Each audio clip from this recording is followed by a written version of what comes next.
Welcome to Dawgs versus All Y'all, a weekly college football podcast where we discuss not only my favorite team, the Georgia Bulldogs, but we talk all things college football, hence all y'all.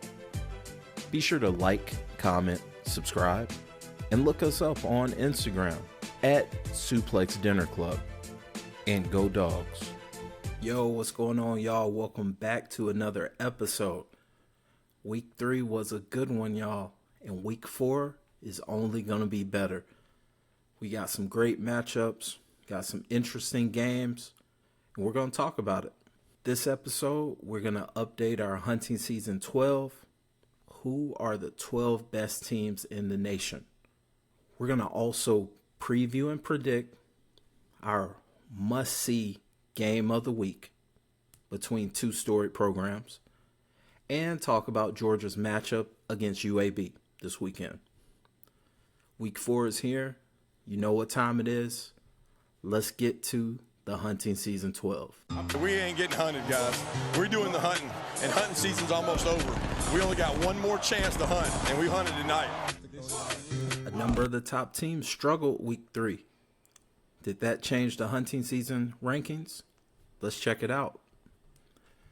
Starting at the top, you got Georgia and Michigan. I'll be honest, neither one of these teams is really dominating like it should be expected of a number 1 or number 2 team. I still love the talent on these teams. I love how their schedule plays out.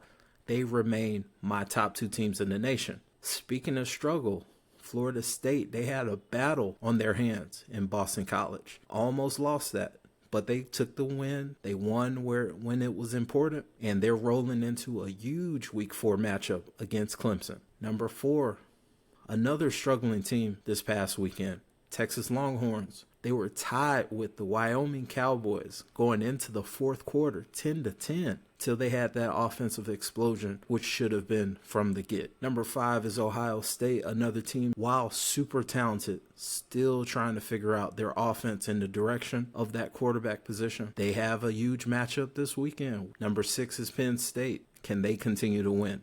USC had an off week, but they are going into a matchup against Arizona State. They should absolutely take care of business. Looking forward to seeing how they match up against Jaden Rashada if he plays. Hopefully he plays. Number 8, Oregon. Speaking of big matchups, Oregon Ducks.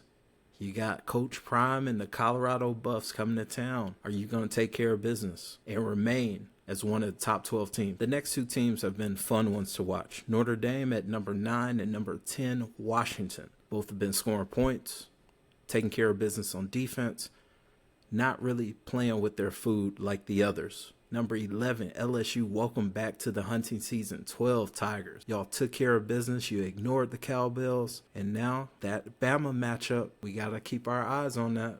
And number 12, I'm welcoming Oklahoma to the party. I know they haven't really played anybody, but hell, they're scoring a lot of points, and they're playing Texas in a few weeks. So I'm messy, and I'm putting them in my top 12. And that's our hunting season 12.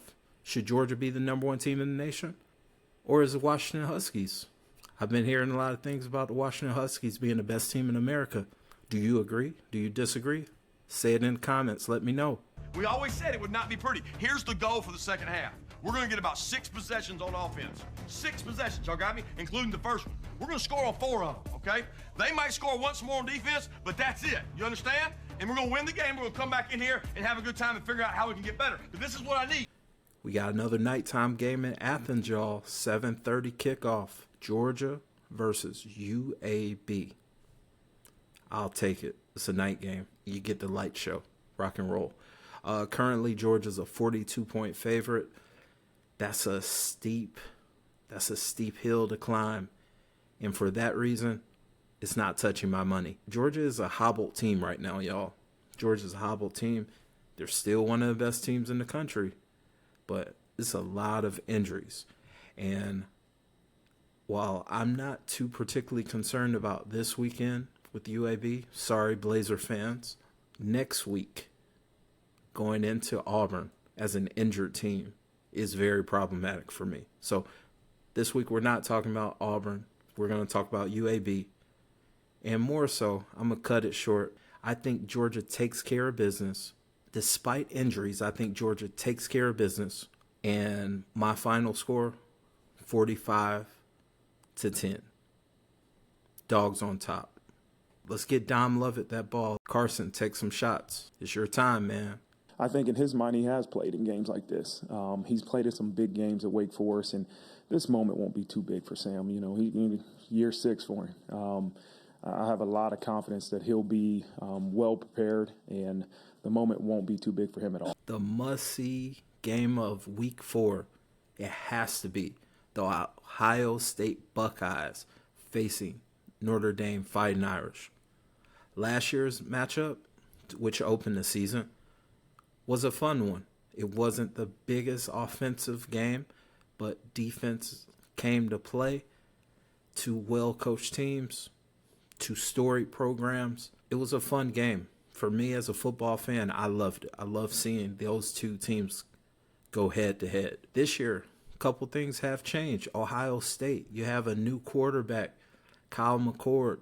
He's taking over for C.J. Stroud. He's still trying to figure himself out in that offense. You just know when they have that position figured out, the quarterback position, they're going to light teams up. It's set in stone. You have way too many weapons at wideout. You're deep at running back position, or at least too deep at a high level. They're good for those points. And the defense, much props to Ohio State on how they've upgraded their defense. The defense cost them their 2 most important games last year. Michigan, Georgia. As simple as that. It's been a renewed focus on the defensive end, and that's a talented team. They're coming to play Notre Dame, which has been one of the most consistent on both sides of the ball. Notre Dame made the right call bringing in Sam Hartman. The issue with Notre Dame last year was the quarterback position. Tyler Buckner. Roll Tide, y'all. Roll Tide. They went into the transfer portal, got Sam. He's taking the reins, and he's balling out for him. He is a legit Heisman candidate. I love the Notre Dame team. I love the talent on that squad. Very physical offensive line. Love the running game. Their running back is a beast. I just want to see them put together a full effort against Ohio State. It's going to be a great game. My questions for Ohio State is mainly do with that offensive line. I know a lot of the talk and a lot of the pressure is on their quarterback. I get that. But the offensive line, especially on the outside, they've been getting worked on a number of these games. And they're putting their quarterback in positions that he's not comfortable with. He's clearly not comfortable.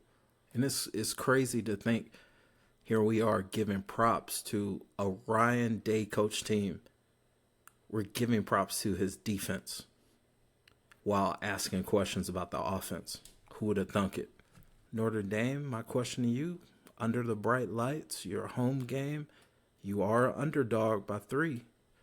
But can you guys show up and put together the effort needed to beat one of the top 5 teams in the nation? Vegas currently favors Ohio State.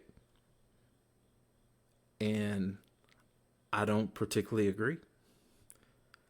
I fall in love with the brand and all of that stuff, but that's a good team in South Bend. That's a well-coached team. And for that reason, I think Notre Dame keeps Ohio State's offense off the field for enough possessions to pull off the upset. Ohio State 31, Notre Dame 37.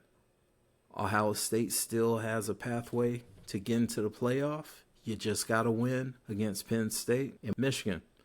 While Notre Dame, you guys have all eyes focused on your matchup against USC. You win, you're in. So what do y'all think? You think the Buckeyes go into South Bend, takes care of business, and marches toward that national championship? Or does Sam Hartman give us a Heisman-worthy performance and leads his Fighting Irish to a victory? Let me know down below. If you haven't already, look us up on socials at Suplex Dinner Club. That's the home of 2 podcast projects that I work on. Mondays, Fridays, we talk college football on Dawgs versus All Y'all. We don't just talk about Georgia football, we talk about all things college football, hence All Y'all. And on Wednesdays, you know the vibes, Life and Times Pod, which is short for the Life and Times of a Restaurant Lifer podcast, where I have conversations with some cool and interesting people that I've met through my years in the hospitality industry. Let me know down below, what team are you representing? The Suplex Dinner Club family is growing, and I want to know more about you guys. All right, y'all. Thank you again for checking us out. Enjoy week 4 college football. You got some great games, some interesting lines. I'm looking at that Colorado-Oregon line. 21 points. I don't know about that. Take care of each other. Enjoy your weekend.